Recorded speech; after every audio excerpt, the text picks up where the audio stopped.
Hello, pilots, and welcome back to Flight Academy. It's time for Season 2. This series is brought to you by Out of Art Gaming, and as always, my name is Phil.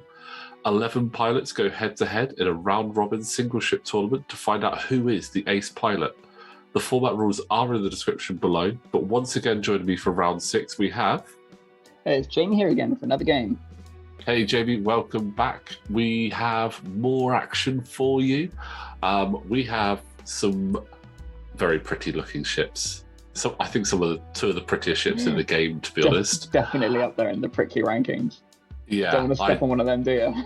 No, and I just think they are so cool. But let's run through what we've got. So do you want to let us know what Andy has brought to the table? Yeah, so Andy on the left there, running Dalen Oberos in the Star Viper. We've got prime thrusters, of course we do. Ion torpedoes, afterburners, and the Virago title.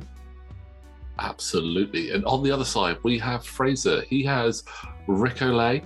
I had a bit of a debate with Ben about how you pronounce that. I'm pretty sure it's Olay, and if it's not, it's definitely the most fun way of saying it, so I'm sticking with it. Yeah. He's in the N1 Starfighter with Duke fire control system, that pesky R2 droid R2D2, and proton torpedoes. So this is going to be an interesting one because we've got a ship that loves to go fast and a ship that loves to not be where you think it's going to be. Mm-hmm. So I'm curious as to how this one goes. And you mentioned prime thrusters. I think it's a bit of a toss-up between which was more common, prime thrusters or pattern analyzer. Yeah.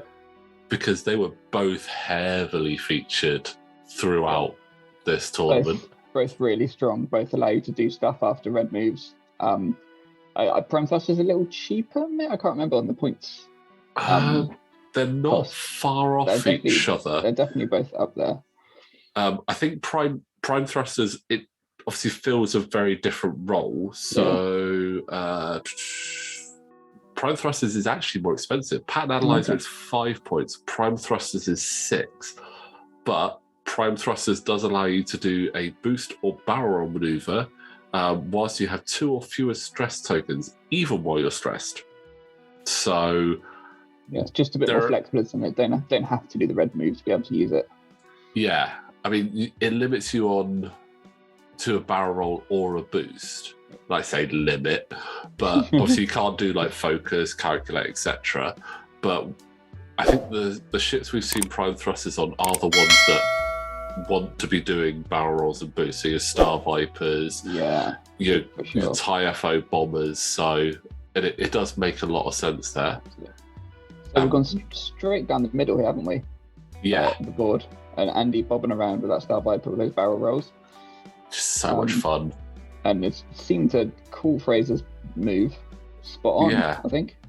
I mean, we see Fraser doing a lot of like 3 turns. So doing a big straight maneuver like that was unexpected. He's definitely going to have to do something to move himself out of that position because right now he does not want to be sat there. Or apparently he does. Well, I guess he's probably rolling the extra defense dice. I would assume he's gone a bit quicker than Dalen, maybe. And he's got the evade. He might just be banking on his greens. Yeah, I mean, having that evade, he didn't even need to use the evade in the end.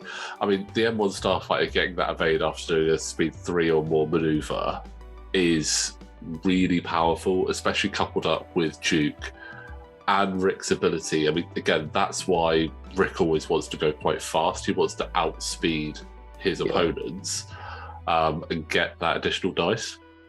And he's in a nice position there as well, forcing Dalen not to do a fast move. He's only done a 2 there, so almost guaranteed that we're definitely going to see something faster than that from Fraser, because I think I can count on one hand the amount of less than speed 3 movers I've seen him do this tournament. And I like the target lock from Fraser, because I think that build is quite a defensive build, so I think you do need that target lock quite early to threaten with those talks and to make sure you've got some offensive mods apart from Duke. Yeah. So hopefully you can, pop in a turnaround at some point and fire off those torpedoes. I mean, especially where he's having to rely on that boost to get him back round at the moment. Having that early target lock is really good. I mean, especially if he can save that and get into a nice position, get his evade, get his focus for his actual action and the target lock, he will be laughing. I don't think he can use Duke on a secondary. I think it's primary only, but still, having that as an option there is going to be really powerful. And being essentially able to almost triple mod because you affect their evades as well is going to be good. But that barrel roll, it's just... I sometimes wish other ships had access to that. He's just come round in a lovely circle from where he started. He's just kind of stalking round the outside. I mean, even with... the thing is, Dalen can just make that even odder. With his ability, when he fully executes a maneuver, he can then rotate 90 degrees. And we've seen it in one game. He did a 4 forward, rotated 90, used afterburners for a boost, then used prime thrusters for a barrel roll, and you're like, where's this madman going? It's almost like it's like facing Echo, isn't it? Sometimes in the Phantom, just can bounce around and go to a place where you just did not think it could get to. Yeah, and again, it was a shame we didn't see a Star Viper in the tournament last series because Fraser did take Echo, and I'm not going to lie, I would love to see Echo versus someone like Dalen or Guri to see who would actually come out on top there, because just the sheer unpredictability of it it's mind-boggling, and I just want to. I'd be curious to see who would take the crowd after 20 minutes there. Yeah, I think it's a sort of archetype sort of build for this one-on-one stuff is ships with just mad maneuverability. They're just one of the archetypes you see here, as we said, of the Star Vipers and Phantoms and things, because it just helps to be so unpredictable. You might not always find you've got a shot. You might, but you're probably always going to avoid getting shot a lot of the time because your opponent's just not prepared for what you can do. And so far, Dalen has avoided being shot. There've only been 2 shots so far in this game, and Dalen has done both of them. So he is doing well. And Fraser is just, again, it's such a tricky one for him. He is playing catch-up, unfortunately, but when you've got a ship that's just that maneuverable, that's all you can do. And it feels like he should boost round right, and then he's got a Proton top. You would have thought from here, just go all out. There's no tokens on that Star Viper. I'd be very tempted. I mean, the Star Viper does have the target lock though, so but has he left himself in range 3? He has. Interesting.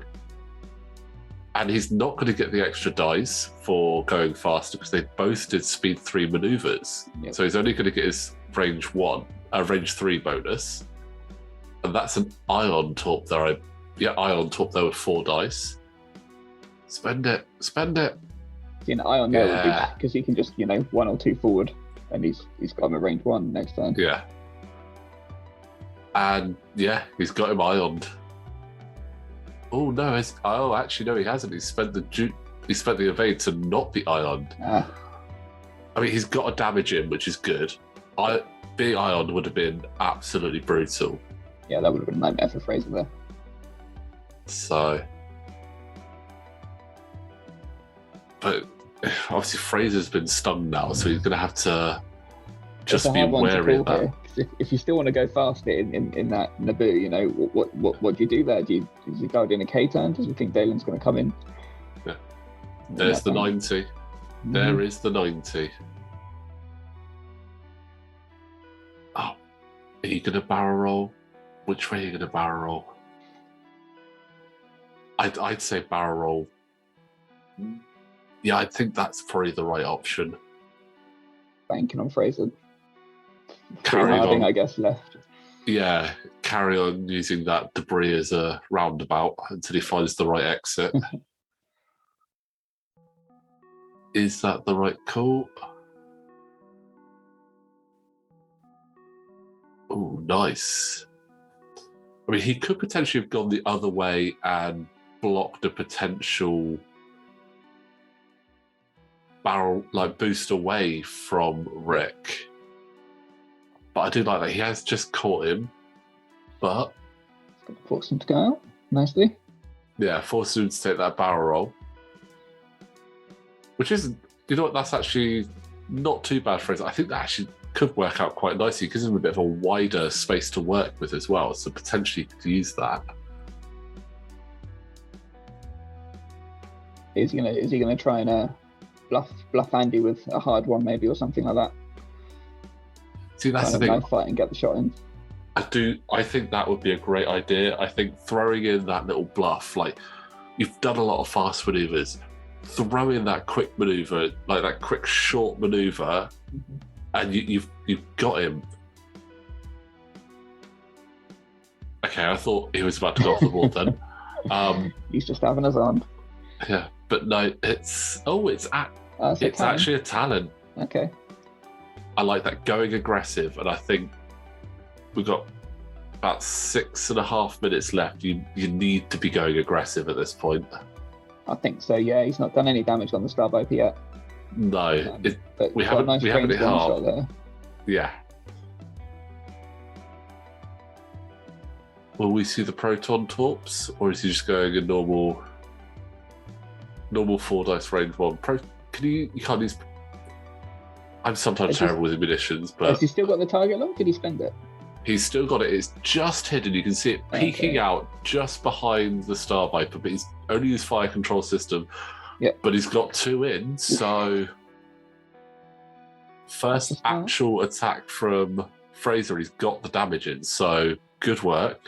Yeah, see that early target lock paying off there. Yeah. Oh, you've got to spend that target lock, Andy. You can't leave it. He's got no evade. Spend it. Yeah, it's a chance to get through a crit or anything, something like that, isn't it? Past those shields. Yeah. No, he's not going aggressive. He still gets 1 through, so that shield's down, which is good. I think I would have got a lot more aggressive there personally. But I am surprised with the range 1 shot, no evade token, which is not going to happen too often with that start. Yeah. There.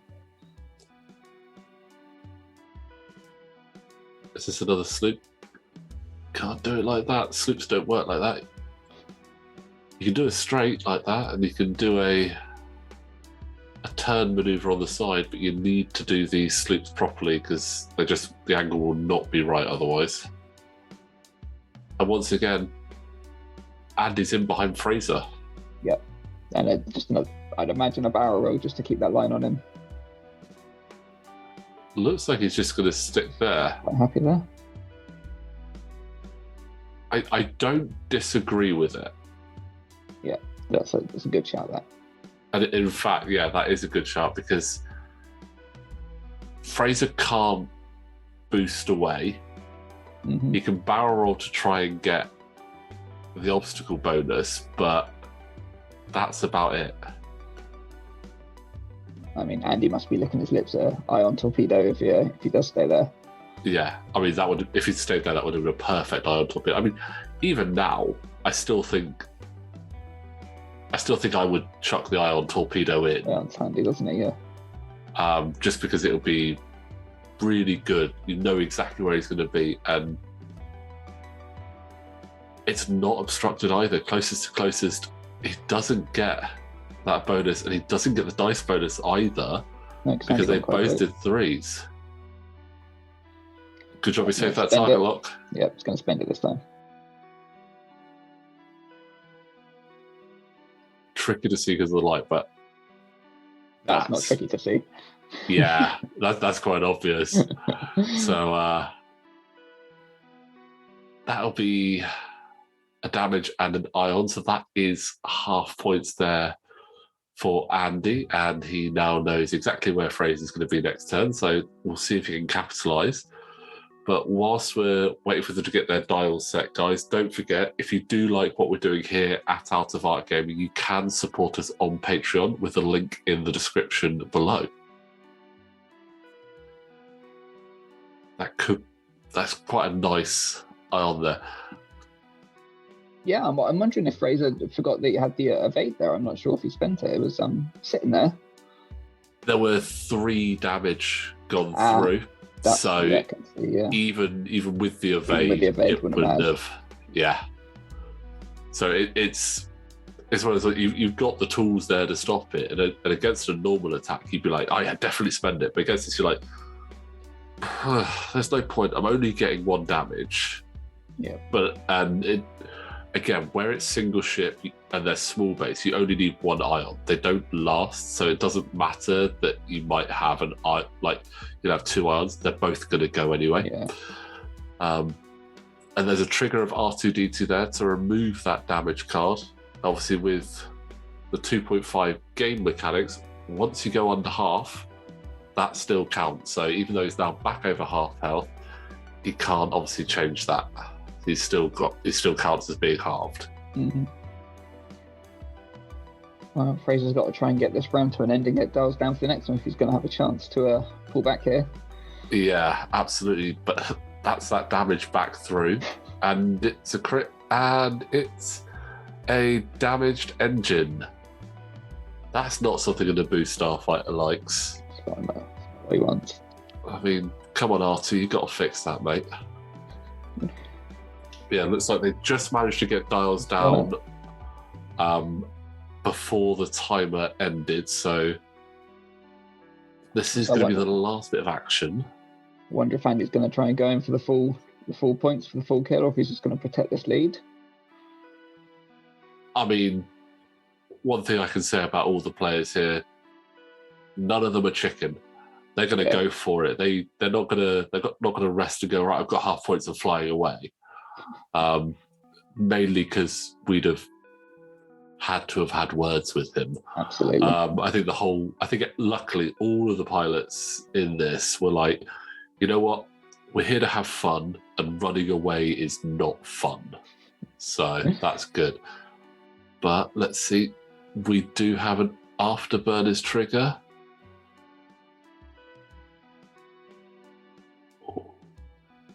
Does he stay there? No.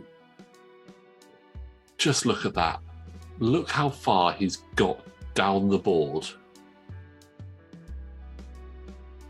That is just... It's just, I mean, yeah, he could have covered a similar space with his arc if he just done, 2 forward. But what he's done is he's avoided probably getting shot back because he's, covering that area, but he's not where you'd think he'd be. Oh, he could be getting shot back here. I take that back.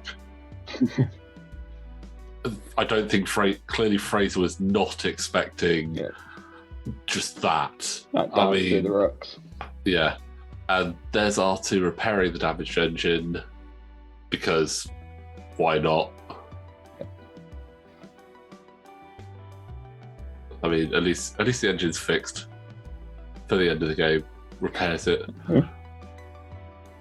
Luckily, damage doesn't carry on into another round. Well, that'd be an interesting mechanic actually for a future tournament.